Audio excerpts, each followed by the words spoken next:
हाय, मी आज तुमच्यासाठी नवीन रेसिपी घेऊन आली आहे. मी आज करणार आहे फणसची भाजी. मी मस्तपैकी तेल लावून फणस चिरून घेतले आहे आणि आता कुकरमध्ये तेल, हळद, मीठ, जिरं टाकून मी ते फणस एक शिट्टी घेऊन उकडून घेणार आहे. आता मी एक टोमॅटो, एक कांदा, लसूण, ओलं खोबरं, आलं हे सगळं चिरून घेतलं आहे आणि आता त्याला मस्तपैकी भाजून घेऊ. भाजून घेतल्यावर त्याला आता मी मिक्सरमध्ये बारीक वाटण करून घेतलं आहे.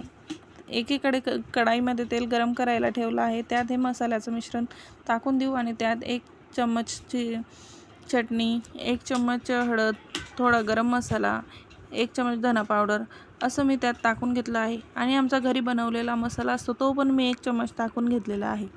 मस्त हे मिश्रण आपण एकजीव करून घेऊ. त्याला थोड्या वेळ मंद आचेवर होऊन जाऊ देऊ आणि त्यात शिजवलेलं फणस टाकून देऊ. शिजवलेलं फणस टाकल्यावर थोडा वेळ मी त्याला मंद आचेवर होऊ दिलं आहे. आता आपली भाजी तयार आहे. तुम्ही पण लाईक, सबस्क्राईब करा आणि जेवायला या.